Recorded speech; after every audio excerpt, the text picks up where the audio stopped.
Beritakanlah firman, siap sedialah baik atau tidak baik waktunya. Shalom, puji Tuhan, berkat kemurahan Tuhan kita boleh ada lagi dalam renungan harian di hari ini. Firman Allah yang menjadi perenungan kita bersama di hari ini saya ambil dari Esra pasal 9 ayat 1 sampai dengan ayatnya yang ke-15. Secara khusus saya akan baca ayat 13 sampai dengan ayatnya yang ke-15. Firman-Nya berkata demikian. Sesudah semua yang kami alami oleh sebab perbuatan kami yang jahat dan oleh sebab kesalahan kami yang besar, sedangkan Engkau ya Allah kami tidak menghukum setimpal dengan dosa kami dan masih mengaruniakan kepada kami orang-orang yang terluput sebanyak ini. Masakan kami kembali melanggar perintah-Mu dan mengawin dengan bangsa-bangsa yang keji ini? Tidakkah Engkau akan murka kepada kami sampai kami habis binasa, sehingga tidak ada yang tinggal hidup atau terluput? Ya Tuhan Allah Israel, Engkau maha benar, sebab kami masih dibiarkan tinggal sebagai orang-orang yang terluput, seperti yang terjadi sekarang ini. Lihatlah kami menghadap hadirat-Mu dengan kesalahan kami. Bahwasannya dalam keadaan demikian, tidak mungkin orang tahan berdiri di hadapan.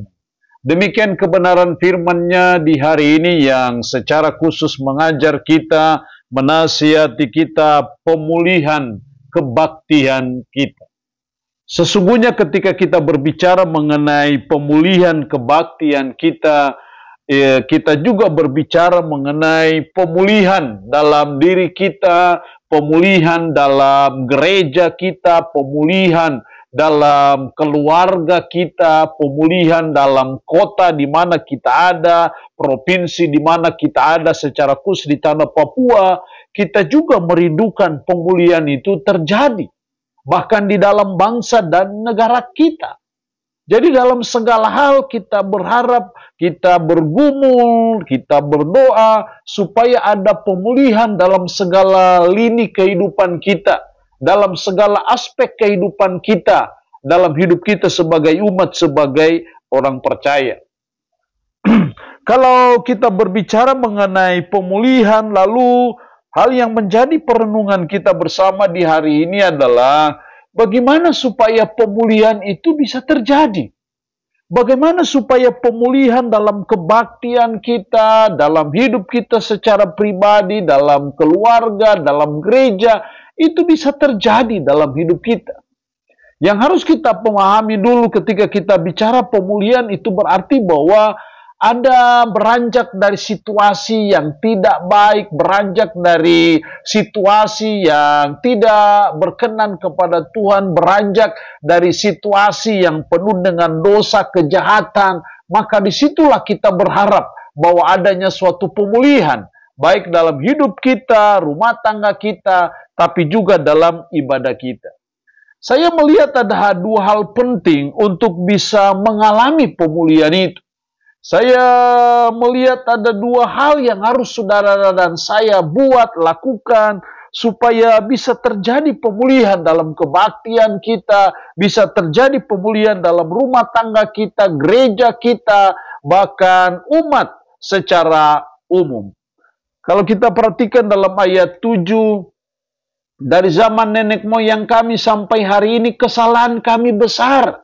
Dan oleh karena dosa kami, maka kami sekalian dengan raja-raja dan imam-imam kami diserahkan ke dalam tangan raja-raja negeri, ke dalam kuasa pedang, ke dalam penawanan dan penjarahan, dan penghinaan di depan umum seperti yang terjadi sekarang ini. Jadi perhatikan di situ dari zaman nenek moyang kami sampai hari ini kesalahan kami besar. Dan oleh karena dosa kami.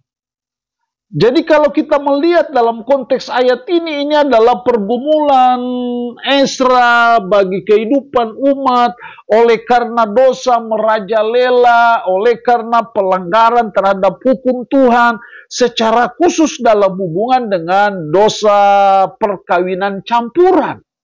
Dan akhirnya dalam doa ini Esra mengakui dosa. Dan dalam pengakuan itu terkandung unsur adanya suatu pertobatan sesungguhnya. Makanya kalau kita lihat lanjutannya dalam pasal 10 ayat 1, sementara Esra berdoa dan mengaku dosa sambil menangis dengan bersujud di depan rumah Allah, berhimpunlah kepadanya jemaah orang Israel yang sangat besar jumlahnya, laki-laki, perempuan, dan anak-anak. Orang-orang itu menangis keras-keras. Dari sini saya melihat hal yang tersembunyi di situ adalah bahwa kita dituntut suatu pertobatan. Jadi hal yang pertama untuk kita bisa mengalami pemulihan dalam kebaktian kita, dalam ibadah kita, tapi juga dalam hidup kita secara pribadi, keluarga, maka kita harus mengakui dosa kita, kita harus bertobat dari dosa kita. Tanpa ada pertobatan tidak mungkin ada pemulihan di situ. Jadi kita perlu menyadari akan keberdosaan kita, menyadari akan pelanggaran yang kita buat, sehingga kita bisa mengalami pemulihan itu. Sama seperti apa yang dilakukan oleh Esra. Sebagai seorang pemimpin, dia melihat, dia prihatin, melihat situasi dan kondisi sehingga dia mewakili umatnya, bahkan juga umatnya terlibat. Untuk akhirnya mereka mengakui dosa, minta ampun kepada Tuhan, dengan kata lain bahwa mereka bertobat dari dosa-dosa. Itulah awal dari suatu pemulihan. Jadi sebagai umat Tuhan, sebagai pemimpin-pemimpin gereja, sebagai pemimpin-pemimpin birokrasi pemerintahan, seharusnya kita terus mendiagnosa diri kita, mengintrospeksi diri kita, sehingga sebagai pemimpin kita mengajak umat-umat kita untuk mari kita merendahkan diri kepada Tuhan, kita mengaku dosa kita, dan kita mau bertobat dari dosa-dosa kita. Dan saya percaya ketika ada pertobatan, pasti di situ akan ada pemulihan. Tanpa ada pertobatan, tidak mungkin akan bisa terjadi apa yang namanya pemulihan itu.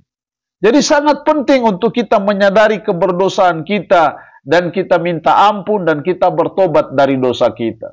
Hal yang kedua, supaya kita mengalami pemulihan dalam kebaktian kita. Ayat 10, tetapi sekarang ya Allah kami, apa yang akan kami katakan sesudah semuanya itu? Karena kami telah meninggalkan perintah-Mu. Kami telah meninggalkan perintah-Mu. Dalam ayat 11, yang Kau perintahkan dengan perantaran hamba-hamba-Mu, para nabi itu dengan berfirman, dan seterusnya. Umat sudah meninggalkan perintah Tuhan. Dengan kata lain, umat Tuhan sudah melanggar perintah Tuhan. Disinilah saya melihat hal yang kedua untuk kita bisa mengalami pemulihan kebaktian kita, pemulihan dalam keluarga kita, bangsa kita. Maka hal yang kedua adalah kita harus melakukan perintah Tuhan. Kita mulai belajar mentaati firman-firman-Nya. Karena ketika kita mulai belajar untuk melakukan perintah Tuhan, yang tadinya kita selama ini sudah meninggalkannya, selama ini kita sudah melanggarnya, kita mulai belajar untuk mulai mentaati perintah-perintah Tuhan itu dalam hidup kita. Maka saya percaya disitulah akan terjadi apa yang namanya pemulihan itu. Jadi kita belajar sebagai umat bahwa jangan menganggap hal yang biasa, hal yang lazim, ketika kita melanggar firman Tuhan, ketika kita tidak taat kepada Tuhan. Harusnya itu dianggap sebagai suatu pelanggaran yang serius, pelanggaran yang sangat fatal, karena itu selalu berkonsekuensi logis dalam hidup kita. Sama umat Israel, kenapa mereka bisa mengalami penderitaan yang luar biasa, mereka dibuang? Karena penyebabnya adalah karena mereka kepala batu, karena mereka tidak mau taat kepada firman. Jadi hal yang kedua ini sangat penting untuk kita bisa mengalami pemulihan dalam segala aspek kehidupan kita. Mari kita mulai mendiagnosa diri kita, mengevaluasi, mengasesmen diri kita sebagai umat, sebagai masyarakat. Perintah Tuhan mana yang selama ini kita langgar? Dalam hal apa selama ini kita tidak taat? Apakah selama ini kita tidak taat dalam hal kemabukankah? Ketidaktaatan kita dalam persinahankah? Atau ketidaktaatan kita dalam hal apa saja? Kita mulai belajar untuk berkomitmen baik secara pribadi, tapi juga sebagai masyarakat, sebagai bangsa dan negara, untuk kita mulai kembali berkomitmen untuk mentaati firman Tuhan yang selama ini kita langgar. Kita mulai belajar melakukan segala perintah Tuhan dalam kehidupan kita. Maka saya percaya disitulah kita akan mengalami pemulihan dalam kebaktian kita, dalam ibadah kita, dalam gereja kita, dalam keluarga kita, dalam suku kita, dalam provinsi di mana kita ada, dan bahkan sampai kepada bangsa dan negara kita. Allah yang punya firman ini memberkati kita dengan firman-Nya di hari ini. Amin. Mari kita berdoa. Puji syukur untuk firman-Mu hari ini yang mengajar dan menasihati kami pemulihan kebaktian kami. Pemulihan dalam hidup kami secara pribadi. Pemulihan dalam keluarga kami. Tuhan tolong kami supaya kami bisa mengalami akan hal itu. Karena itu ajar dan tolong kami supaya kami mau bertobat dari dosa-dosa kami. Ajar kami untuk kami mau belajar melakukan perintah-perintah Tuhan itu dalam hidup kami sehari-hari. Hamba mohon berkat bagi umat-Mu yang mendengarkan renungan harian di hari ini. Yang sakit hamba berdoa dalam nama Yesus. Tuhan lawat, jamah dan sembuhkan dari sakit penyakit yang diderita. Terpuji-pujilah nama-Mu, dalam nama Tuhan Yesus Kristus kami berdoa.